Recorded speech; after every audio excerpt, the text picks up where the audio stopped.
Hey everyone, it's Douglas Henry, driver of the 66 Chevy K&N Camaro here.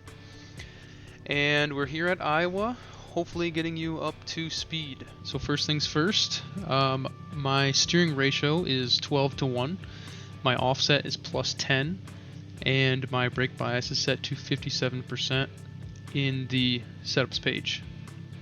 Now for the brake bias, for qualifying, I like to bump it up to 59.5, 60, depending on temperature. You can see here on the left side of the screen that our temperature is 70 degrees. Fairly low for an Iowa race. We'll take it.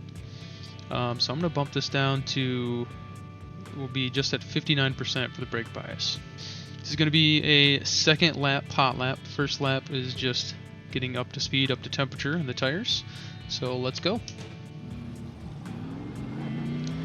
You want to drag your brakes as much as possible coming out of the pits, and on your first lap get some heat in those tires.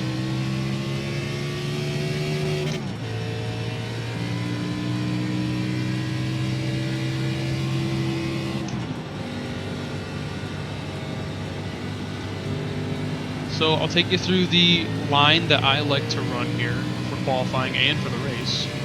Coming up high, this little crease right here is when I let off. Dive it down to the top of second lane. If you go any higher, there's some horrific bumps that'll throw you off. Into 3, I like to enter high and stay just on this crease. Roll into the throttle.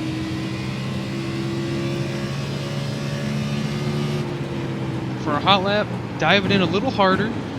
Hard on the brakes. Early on the throttle because we have temperature in these tires.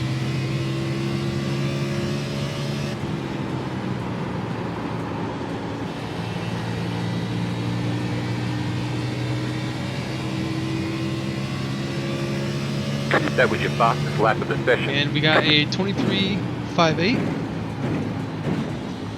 which is pretty respectable. It's probably going to put you in the, hopefully, top 10 with as much talent we have here in the Player Advancement League. Alright, for our race pace and race line, going to be in second gear for the start, as always here in Player Advancement League. And here we can stomp on the throttle. Getting to the top so you can arch through the corner is pretty key on restarts here. Take it to the bottom. You get loose out of the corner there, but as long as you counter steer and know your car, you should be alright. And for race pace here, I run the same as I do in qualifying. I just back it down a little bit. Tires go quick here, especially as track temperature increases.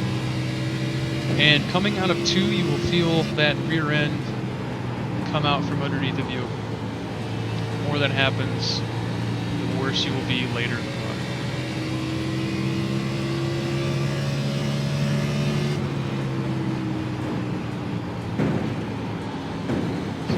Feel the bumps here in 1 and 2, even in the center.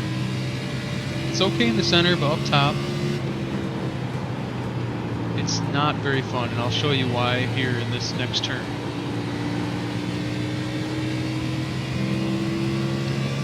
So if you run too high in 1,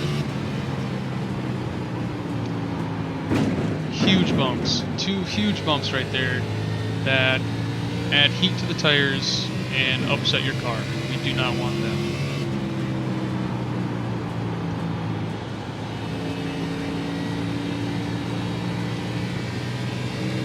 So as you run more laps here, about every 10 laps or so, I like to dial back my brake bias even more.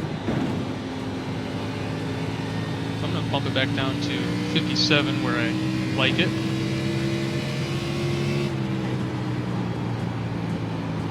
As that right front wears, you're going to want the brakes to help turn you on corner entry. Now the bottom line is viable in my opinion in 1 and 2. You need to start turning a little sooner and watch your outside as you exit the corner. That wall comes up quick on you. Going low in 3 and 4 is okay every now and then if you need to. But in my opinion, it wears your tires too much.